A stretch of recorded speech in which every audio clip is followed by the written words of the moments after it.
Ladies and gentlemen, good evening, and welcome back to my Let's Play of Warhammer 40k Space Marine. And when we last left our hero, he had just survived a pretty giant explosion. We were protecting the device, dun dun dun, which is actually a power source, dun dun dun, which does things. However, what we learn is that we touched it directly, and we didn't die. And the Inquisitor is then extremely surprised because it turns out that the device is powered or uses warp energy and channels warp energy. And pretty much if you end up getting touched by warp energy, you pretty much die. And so the fact that the captain here is resistant to the energies of the warp is cause for concern. And it pretty much makes everybody, start questioning what's going on with the captain here. Now, spoilers, it doesn't get resolved. It's left as a cliffhanger for the second game, the sequel that they were hopefully trying to make, and they never got to make one. And pretty much after this whole situation, Relic just went downhill extremely fast. At the time of this video, they're currently in the process of making Age of Empires 4, and I wish them the best of luck, because, as I mentioned earlier, or spoilers I think I tried to mention earlier, but I think it got cut off, like a literal 1 second segment of when I was talking about Dawn of War 3 got cut out of the video because it got corrupted or something. Dawn of War 3 is not a good game. It's a terrible game. It's the worst part of. It's the worst in the trilogy. I, of course, as I've already mentioned, am a big fan of number 1. I'm also a relatively big fan of number 2. They each do very distinct things, and number 3 is essentially the worst parts of both games. Number 1 is essentially just your regular RTS. Dawn of War itself just has a regular, plot line progression that you can play as whatever, you play as the Space Marines and you go through and you complete your missions, and it's fine. Number 2, which is Winter Assault, I remember it's called Winter Assault. It's pretty much the exact same, except I believe you rotate between Eldar, Imperial Guard, and Space Marines. I might be wrong on that. I know you play Imperial Guard, you might play Eldar, and you play Eldar, I think. Don't quote me on that. And it's the exact same thing, you just play through a campaign and that's that. Where the game really starts to shine is the open worldish nature of Dark Crusade, which is the next expansion, because you can choose what race you want to play out of all the available races that are there, and there are a lot of them. You have Space Marines, you have Imperial Guard, you have Chaos, or Space Marines, or just Chaos I think they're called, I don't know. You have Necrons, you have Tau, you have Orks, and I think that might be it. I might be forgetting some, but you have essentially a huge amount of races to choose from. And pretty much your goal is to just conquer the world. So the world is broken up into regions, and you can invade regions. Your regions will get invaded. The AI factions fight themselves, and pretty much you get a unique scenario at the stronghold of every race. And so you get essentially a scripted mission thing that you need to accomplish, and dogs are angry. Oh god, dogs are angry, because they're always angry. But, so it's really fun. They try to do the exact same thing with Soulstorm, but as I mentioned earlier, they changed it. Instead of being, one world, it's then 3 worlds, but the worlds are a lot smaller, and you can't go from one spot to the other as much as you might want to. You actually end up... It becomes a lot really restrictive, in the sense that until you can only either go up or down, pretty much, until you unlock warp technology, which then lets you jump anywhere. Now, it's kind of the same in Dark Crusade, in that you have to capture, a starport or whatever they call it, to essentially let you warp to attack any area you want that you're not directly connected to. However, your available regions to invade there's a lot. It's not just up or down. So if I start as, say, Space Marines, I believe I'm starting off connected to Imperial Guard and Eldar, but if I just, beat Eldar once, I then am also connected to Tau and Necrons, for instance. So there's a lot of different, races and factions that I could then fight against. Whereas in Soulstorm, because you can only go up and down, you pretty much need to, if I have Sisters of Battle above me and Dark Eldar below me, for instance, I need to either always just go straight up and fight all the Sisters of Battle and then remove them from the map entirely to then face whoever they had above them. Or do the same thing with Dark Eldar. Your variety isn't as good, so I don't consider it as good, though I've heard mods are good, but whatever. Dawn of War 2, also a really unique game, but it's not really an RTS. It's, just like real small squad-based combat. I do really like the RPG aspects of it. It's essentially going back to just having, just individual missions that you can do. There's a bit of open worldness in that, there are different types of missions that are available at a time, and you have a set amount of time to do it in order to do whatever you want with it. So you get units that you can then bring on. So you end up with like one dreadnought. You have your captain. You have a scout, for instance. You also have a devastator squad, and then your tactical squad, and you can bring, I believe, 4 of them on a mission with you at a time. And as they get kills and accomplish missions, they get experience. You can level them up, and you can focus their stats into, giving them more health, giving them more range damage, giving them more melee damage. And as you progress through those bars, they unlock more skills. So you can essentially customize your units for how you like to play, which is really unique. But again, you don't get those big battles like you were getting in the traditional RTS of Dawn of War 1. And then with the expansion of Chaos Rising, it then gets even more interesting, because while you've always been able to give them, armor pieces that you found, now they have pieces of armor which can affect your heresy rating, as in you can be corrupted a bit by the warp and turn to chaos. So if you really want to go evil in chaos, you can give yourself essentially a bad end where you essentially join chaos, and you can give yourself really strong armor pieces, but they inflict corruption and stuff. So number 2 is a lot more of a smaller RPG type experience. And then their third expansion, which was Retribution, I don't think it's very good. They open it up so instead of you always playing as the Space Marines, you can then actually, kind of like in Dark Crusade and Soulstorm, you can then choose what faction you want to play as. Unfortunately, it's not very good plot-wise. It's very linear. There's nothing really exciting about it unless you're playing as the Space Marines who actually have a plot. When I first booted it up, I was really excited, and I played as Tyranids because I've never been able to play as the Tyranids in a game before. Unfortunately, I ended up beating it, and even then, the game is made around playing as the Space Marines. So you show up there, and then there's like Gabriel, who's the librarian or some garbage, and he's doing his big, plot reveal thing, and I'm like, I have no idea what Gabriel's doing here and why he's fighting things here, because again, I haven't been playing as the Space Marines, I've been the Tyranids, and all I want to do is consume. So it kind of is really unexciting. I know that a lot of people really loved the Last Stand mode, which is kind of just a horde mode, and then Dawn of War 3 came out. So I'm going to say some stuff which, the people who really love the game, all 2 of them, get really upset about, because everyone compared it to that. But everyone compared it to League of Legends and Dota, as in a MOBA. Which, if you aren't aware, essentially it's, you should know what League of Legends is, or Dota or something. But essentially it's because it has a lane system, so you go up a certain lane, there's 3 lanes, and then you destroy the towers that are there blocking you. And then you can go into the base. And that's why people make the comparison with Dawn of War 3, that it's a bit of a MOBA. Supposedly they really wanted to push for multiplayer esports, and ended up failing miserably, because everyone hated it. Because, again, spoilers, the people who play RTSs are generally, obviously, older, and the older players get, the less competitive they are.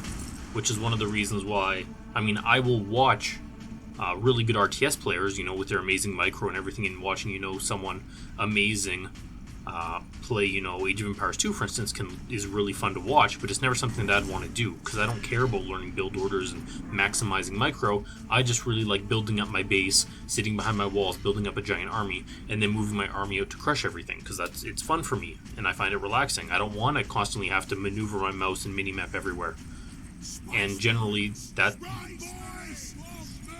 via certain studies, and I believe it's Quantum something that does them, and found this out, they just discovered that overall, as the age of as you increase in age, your desire for competition goes down. You're not as competitive. You get more enjoyment out of less competitive things, which at the very top ended up being stuff like RTSs. So right off the bat, Relic and Sega going for esports was a horrible design choice for Dawn of War 3, which is an RTS, because their main demographic doesn't care about it and doesn't want to play it. And I'm one of them. I have no interest in playing multiplayer. I played some Last Stand, and I know there's a huge group of people saying, if you had Last Stand, it'll be amazing. But I don't personally believe that. I mean, Last Stand, it might be a fun game mode. I had a fair amount of fun with it, but it's not the one I was dedicated to, and I believe the vast majority of players just wanted to play the campaign and, just have the single-player experience. So it became this awkward situation where they tried to give you essentially hero units, or kind of like important units like you had in Dawn of War 2, while also giving you a traditional RTS experience. And it doesn't work, because you don't have any of the customizability that you had in Dawn of War 2 for your hero units. Like, they gave you a couple doctrines or whatever, but you're not increasing their stats, you're not, customizing them, you're not making them your own.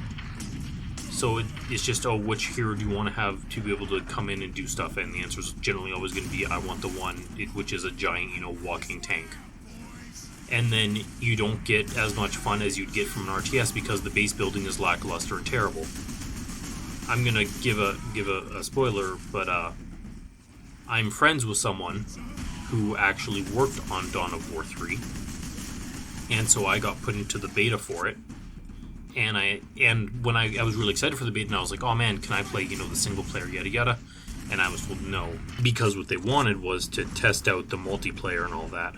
So we know where their priorities lied, and we know how it ended horribly, with no one playing the game whatsoever, because there were just a lot of flaws with it. I'll be 100% honest. I never actually ended up beating the campaign. I got tired of it very early on.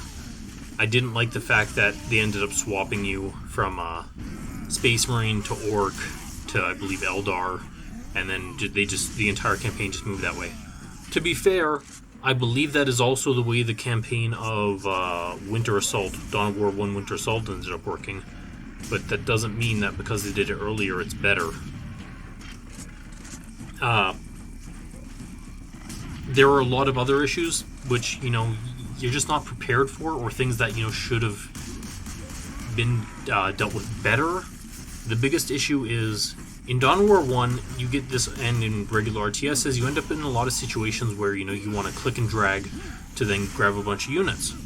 And a lot of the time when you're grabbing these units, you don't want to grab your builder units, because you don't want to make an army and then have your builders or villagers or what have you, servitors, whatever, in there, because they'll just die. And the way that Dawn of War 1 ended up dealing with that is, if you go and click and drag a bunch of stuff, it will just not target your servitors or your builders, because the game assumed that you didn't want them. Could have been a problem for some people, but I mean, if I had the option between click and drag and grab everything, or click and drag and not grab the builders, I will take the not builders every time. Dawn of War 3 had it so that you grabbed your builders, and more importantly, because it was some weird hybrid RTS garbage thing where you're never really building a base per se, you just ended up trying to guard your builders, and if they died, you were screwed. I remember I was doing an Orc mission, and the entire point of the mission is to just push forward as fast as you can, because of course that's what they want to teach you, right? They want to teach you how to do their MOBA multiplayer mode. And somehow from behind, a random Orc patrol or whatever came, or whoever I was fighting at the time, I honestly can't remember, and it killed my builders. And I sat there and I was like, well, I literally have no way to build now. So I need to restart the mission, and I just didn't want to do it. I could not bring myself to play this terrible RTS. And so what ended up happening is when I was playing this beta and I was in, the multiplayer, I was playing with my friend who's one of the developers. And it ended up in this awkward situation where obviously I'm going to lose. I'm not super competitive when it comes to this stuff anyway, but I'm happy to lose, I don't really care. But, I figured, I'm going to go out in my blaze of glory. There's no way I'm gonna win. I can see that they're pushing up on my base. They have a huge army. But, again, because we were playing 1v1 at the time, and it's essentially a MOBA system with 3 lanes, I was like, screw this. In the very middle of the map, in the middle lane, you can destroy a generator, which will then drop a giant bridge, which will then bring me into their base. And I was like, even though they're completely, ramping up into my base with their giant army, I'm just going to take all the units that I have made, and I'm just going to drop the bridge and run into the base and start destroying it just out of spite. And that'll be my last hurrah. So I do that. And what happens is I started fighting it. Turns out, all of their buildings are immune. Can't do anything with it. And I'm sitting there, I'm like, what the fudge? Why can't I do anything? This is so weird. And it turns out that this is once more that MOBA aspect where in, League of Legends and Dota you have to destroy the towers and then move into the base. Here they want you to destroy a generator and then you have to move forward some more to destroy a gun. It's either there's a gun, there's a generator, and then once those are done, then you can move into the base. And until you've destroyed those 2 things in the lane, the base is immune from damage. And I was like, oh, so I was just wasting my time then, essentially, which is exactly what it was. I was literally just wasting my time. The game wanted you to progress by, doing some hybrid MOBA RTS where each part is terrible. They just took all these disparate elements from both the genres and just put them together into some crap that wasn't fun to play. And obviously it wasn't fun to play because no one's playing it and the game is dead. And pretty much people they are giving it away, and still no one wants it. And yeah, it just wasn't a great game. And spoilers, I found out after the fact that they didn't even have a UI developer, like a dedicated UI developer. Can you imagine that for a moment? Designing an RTS, a real-time strategy game where you need to manage micro and macro. There's a lot of information that you have to parse. You have to know, when you're building stuff, how long it's going to take to build it, get your armies, all ready and set up properly. And they had no one dedicated to designing a proper UI, a user interface, to present this information for you. And you wonder why it turned out terrible. It was baffling to me. Absolutely baffling. And the saddest part about it is that it's essentially killed the Dawn of War franchise. For now, it just died. It's dead. And yeah, there are a lot of problems with it, and I could forgive a lot of them. Like, a lot of people complain in regards to, doing flips in Terminator armor, and I can forgive that, except it's just so terrible to play, and if it's a terrible game to play, then nothing else matters. It's just bad.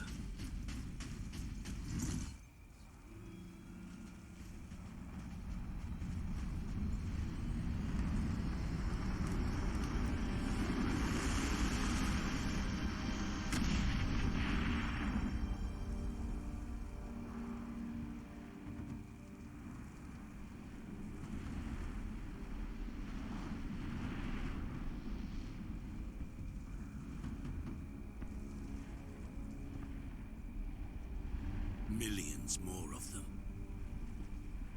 Our plan is unchanged. Get the Inquisitor and the power source off-world.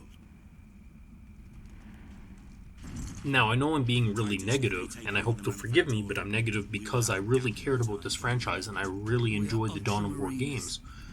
One of the biggest gripes that people had was that you start off with only 3 races to play. You can only play as Eldar, Space Marines, and Orks. And the general rebuttal that people had to that was, oh, well, in Dawn of War 1, you could only play as those 3 races at first too, and they added more later. And the problem with that is that, yeah, you're kind of right, but at the same time, it's viewed as people taking stuff away. People love their armies. People love the factions that they choose to play, and it kind of got, when you present it as a simple RTS, because let's be honest,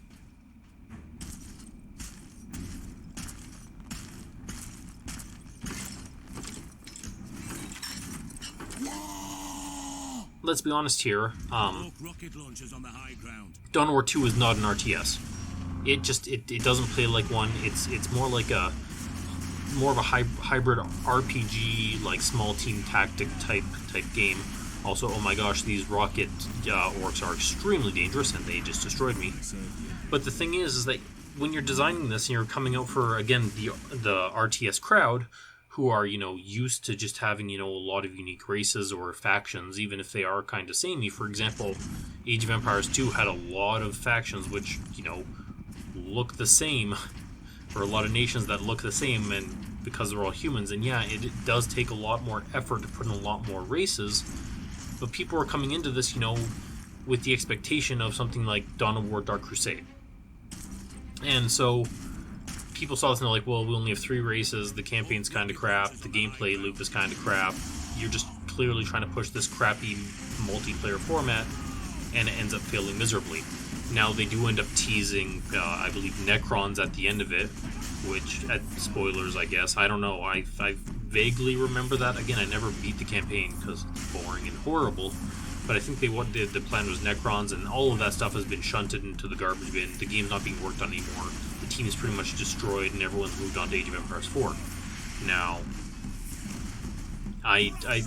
there is some inklings from my source that the actual plan was to give a 3.5 race in the time between implementing the Necrons, and so what they wanted to do was actually give you Space Wolves, because a lot of the assets for Space Marines were already there, and they could then give you Space Wolves.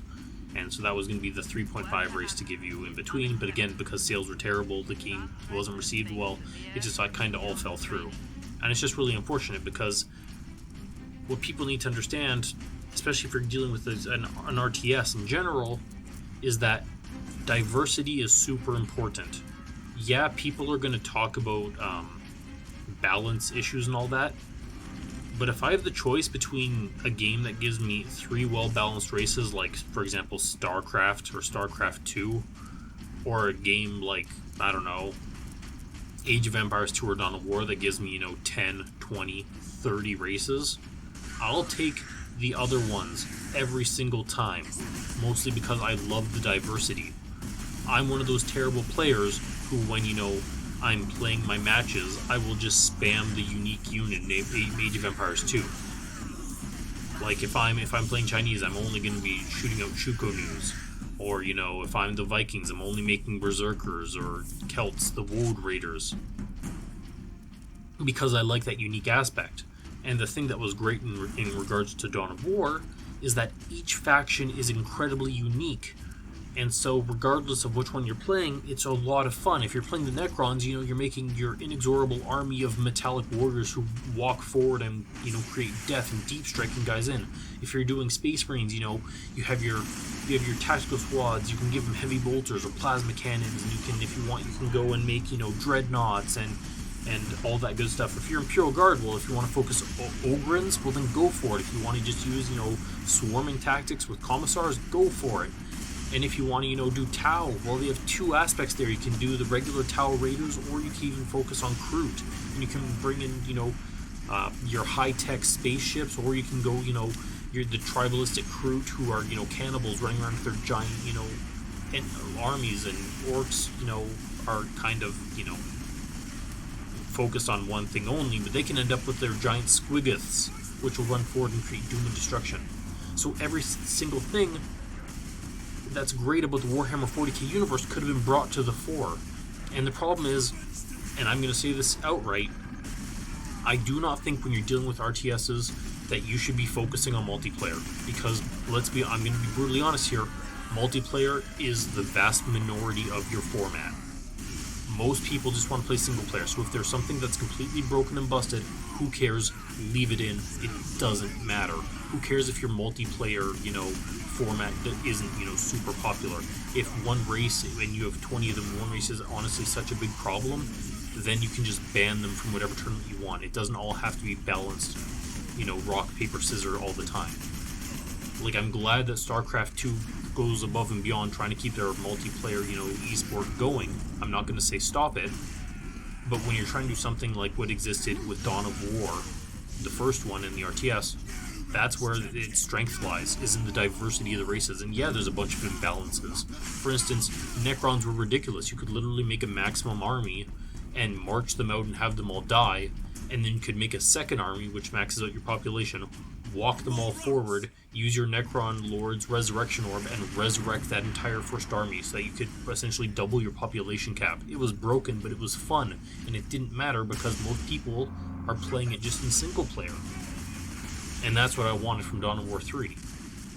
But unfortunately, we didn't get that. So yeah, that's my big gripe with Dawn of War 3, which makes me extremely sad. Oh dear, also now I'm going to get swarmed. Please retreat. Make an orderly line for my grenades, if you don't mind. I will mention, just now, weapons. We'll do a quick weapon talk, because again, I've already said it before and I'll say it again. This playthrough, while I am having fun, and it's a relatively fun game, I'm using more just to talk about Warhammer 40k because it's just amazing. And if you find something that piques your interest in regards to the Warhammer 40k universe, I heartily recommend that you just pick it up. I mean, it might be more difficult if, tabletop miniature-wise, because that's a lot more of an investment than, just playing a game or reading a book. But, I mean, if you see something that piques your interest, just go for it. So here you can only have 4 weapons, as we've clearly seen. I've now permanently upgraded my pistol and melee to Force Axe and Plasma Pistol. I have the Plasma Pistol forever now, but I can, if I so desire, still swap out my melee weapon. They start you with a combat knife, which then gets upgraded to a chainsword that you can also do Force Axe, and you can also do Thunderhammer. I prefer the Force Axe because it just deals better damage, I find, personally. But we've also dealt with, we see secondary weapons a lot now. Now, they start you off with the Stock Bolter, which is essentially just, a kind of like a sniper rifle, a short sniper rifle. Does a fair bit of damage, and it's really good. And then they also give you the Vengeance Launcher, which is that grenade launcher thing. But now we're up into the big guns. These are the specialty guns, which are a lot of fun to play with. So currently I have the Las Cannon equipped. This is my new sniper rifle, essentially. It's one I want to keep with me pretty much forever, because it just deals long-range damage, and it does a crap ton of damage, and it's just really good for taking out, the big enemies that can deal a lot of damage, especially like these rocket launcher orcs, which can just destroy you. The other one that I have as my other secondary is the Melta. This is a shorter range, essentially just superheated blast of, I don't know if it's plasma or what have you, or superheated air, but it just is also designed to just melt things. In the books and whatnot, you literally use this to burn through, buildings. So these are the 2 I have with me right now. They're generally the 2 I kind of want to end up keeping with me. I probably might end up swapping between Melta and Plasma Cannon, because the Plasma Cannon is also just really good, because when you charge up the Plasma Cannon Blast, like you saw when I did that one boss fight, it does have splash AoE damage when I make a giant ball of plasma. So, and also because if you are getting into, really close combat, you do end up with my Force Axe, which, as I said, deals a lot of damage, and I always have generally backup Fury. So then we have Thunderhammer. Thunderhammer, they give it to you later. It's the strongest melee weapon you can get your hands on. The one problem with it is that when you have the Thunderhammer equipped, you lose access to your 2 secondary weapons. So if I was using the Thunderhammer right now, I'd have my Bolter, I'd have my Plasma Pistol, and I would have my Thunderhammer. I would not have access to my Las Cannon or my Melta. Now, when I go and fight a giant knob, for instance, and you see the bee above its head as in it's stunned, usually what ends up happening is I then have to, button mash in order to win and kill them in a quick time event type thing. If you have the Thunderhammer equipped, you just automatically win that. You don't have to spam your button or anything, you just automatically win and instantly kill them. It's not really worth it in single player, if we're going to be honest, because again, just spamming B a bit isn't really hard. And just the downside of losing access to your really big, secondary weapons isn't worth it. I will do a quick notice and PSA about an annoying thing in regards to swapping your weapons.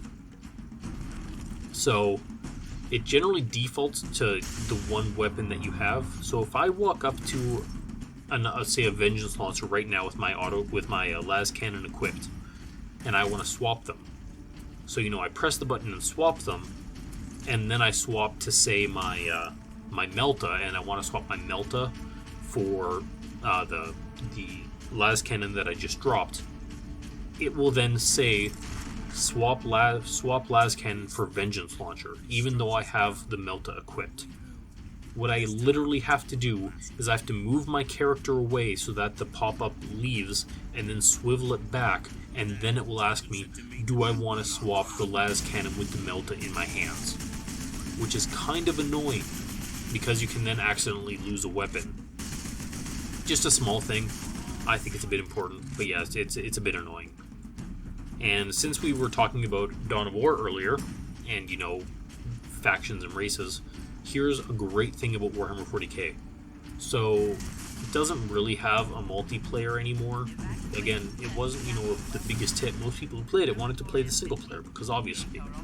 But it did have a bit of a multiplayer aspect to it, which was quite fun. It was just, like deathmatch mode for the most part.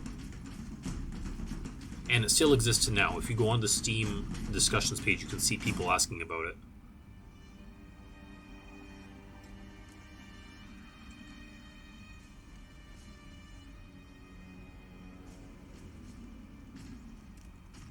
Inquisitor Drogon, we need to get you off planet before we're overrun by orcs. You were exposed to the unshielded power source. In the generator room, I saw it. You held raw energy from the warp. How are you still alive? The power source conducts warp energies. The stuff of chaos. Heresy. My work against the Xenos has the Imperium's blessing. Can your blessed work help us against the orcs? My research is of the utmost secrecy. The Imperium forbids its use without sanction.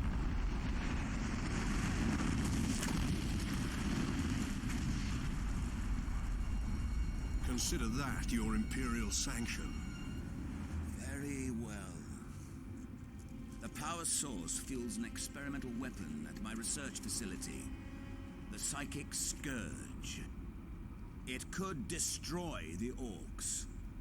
You didn't think to bring up this Scourge weapon before. The Psychic Scourge has never been test-fired, Sergeant. If it malfunctions, it could crack this planet in half. We're out of options. We fire the weapon to take our chances. Sorry, allow me to clarify. If you go on the discussion forum, they have access to threads which then say, here's our Discord, and they have dedicated nights where they'll play multiplayer. So it's not completely dead. You just have to go on the specified dates, which kind of sucks. Also, I'll just quickly cut that off to talk about the plot here for a minute, and a minor gripe. So here they talk about the stuff of the warp and all that, and how Titus is not affected by it, and yada yada. That's not necessarily a bad thing. This is one of those situations where they're kind of really vague on how the warp works, because again, all the Psychers have access to the warp. The difference being, and Inquisitors don't end up going through this, but regular Psychers, if they have access to the warp, they then have to go before the Emperor, and the Emperor claims their soul. He actually ends up, in order to keep the Emperor alive, he eats hundreds or thousands of Psychers a day. He just consumes their souls, and it keeps them alive. And the ones who don't end up dying end up generally blinded, or get their minds seared, and problems arise with them later. But that's how they're pretty much. It essentially protects them from when they use warp energies. So while the warp's dangerous, it's not necessarily, oh my gosh, always chaos. You're affected with chaos. There is a Caiaphas Cain novel where there's actually an item which, if you touch it, is just pure warp. And what it's used for is they give it to people, and if they're lucky, it awakens their latent psychic energies and their powers. Doesn't make them evil, mind you. Now, granted, a lot of them succumb to the warp over time, obviously, and do bad things. But it's not guarantee of you are now infected with warp and aren't going to turn evil. So that's a bit of a gripe. Also, the fact that the Inquisitor's so I can't use my weapon. It might, blow up the planet and crack it in half, and I don't have, authority to use it. And Captain Titus here turns around, sees an orc rock overhead, and goes, "Consider that, your leave to do it." And it's well, no, we know that what's been established at the beginning of this game, that they didn't want to destroy the planet, and they didn't want to risk it, and they couldn't perform Exterminatus because the Forge World here is so important to the war effort. So That's not really your call to make here, Titus FYI, so that's a bit of a iffy bit, but not much you can do about it. So back to just the multiplayer. The best part of the multiplayer, and also the biggest gripe I have with it, is that there's a lot of customization. So if you do a lot of kills with particular guns, you can then get upgrades for them and slightly improve them and get a couple, improvements and whatnot. If I recall correctly, there are in fact some weapons which are behind a bit of a kill wall, which sucks a little bit.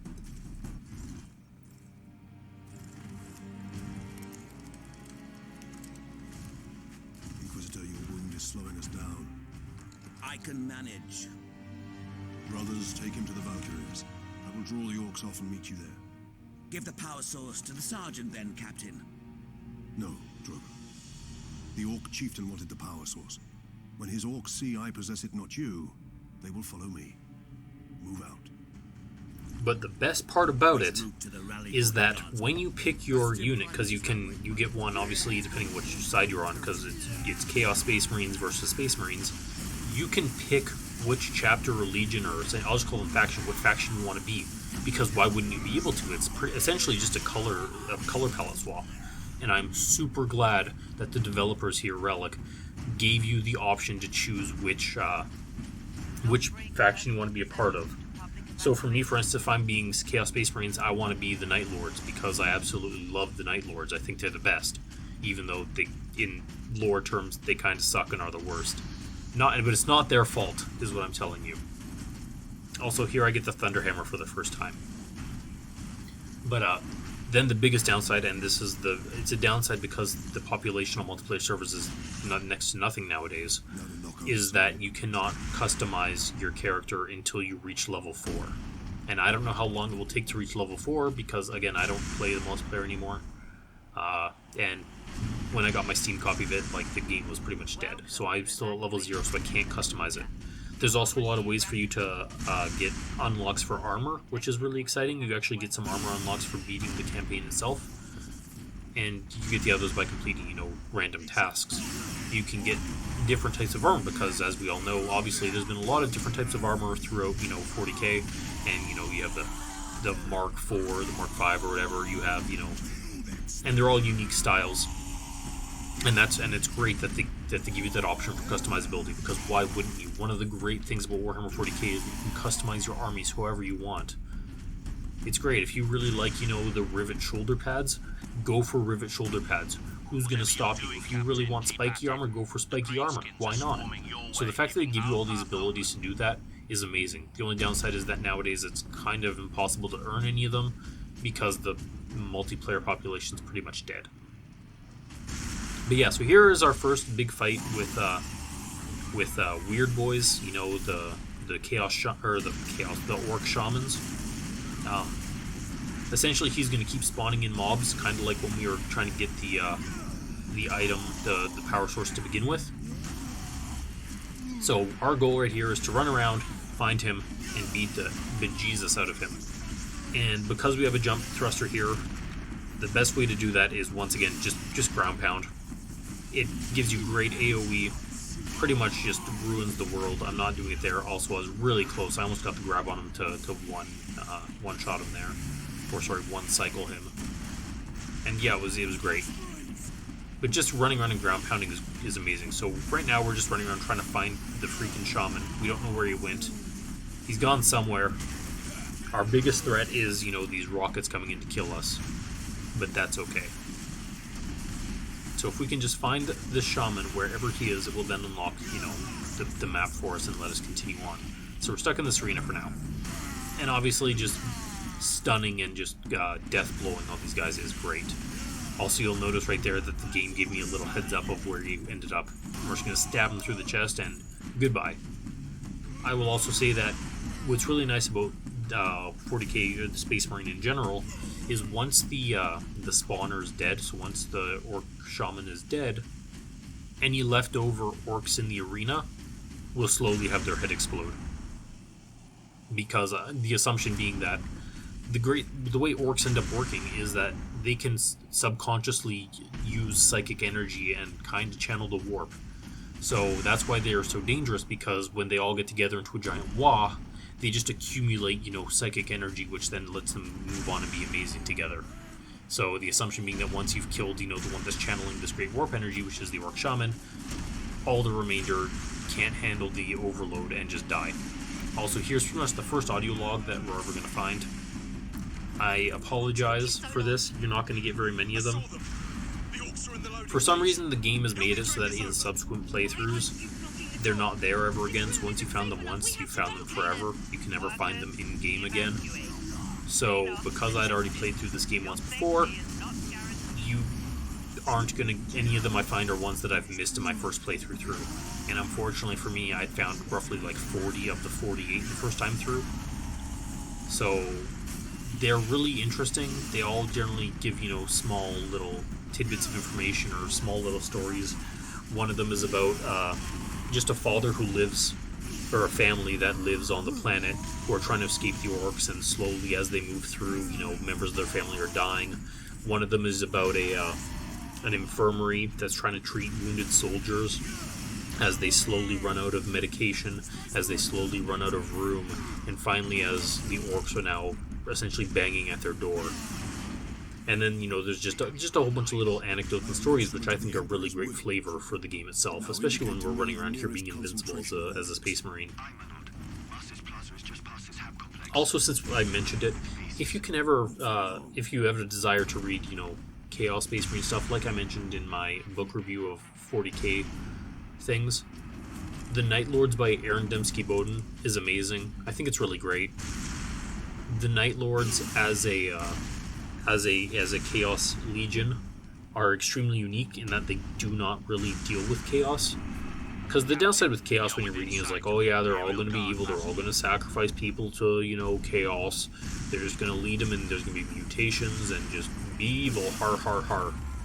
This is more them kind of essentially being relegated to pirates, just because there's so few of them. They're essentially just the pirates of the Chaos universe, where they don't have the means and the power to really be a threat as a legion anymore. But while that's the case, them as soldiers are just amazing. Their greatest strength is in their hunting mode, their predator mode, because they essentially get like predator vision. And because, Space Marine armor is bulky, and it's kind of hard to be stealthy in it, their predator stealth mode is pretty much them just blanking out everyone's oh my gosh, what are they called? Like their comms and everything, and essentially then they just hunt everyone down, and no one can communicate, and it's just them sowing fear through the enemy as they go around just killing everyone, and it's great. The Night Lords are amazing.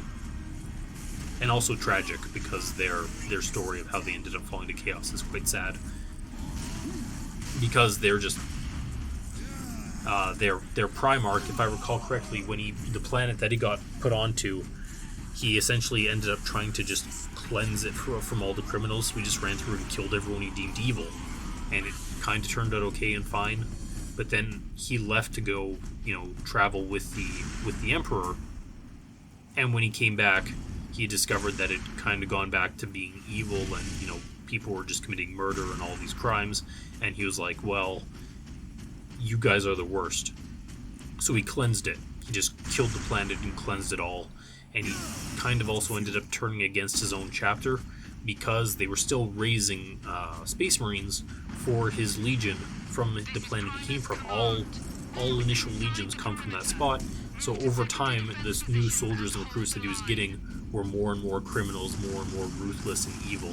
And also he had problems just trying to... He suffered from weird visions, I think, for like weird fits of madness.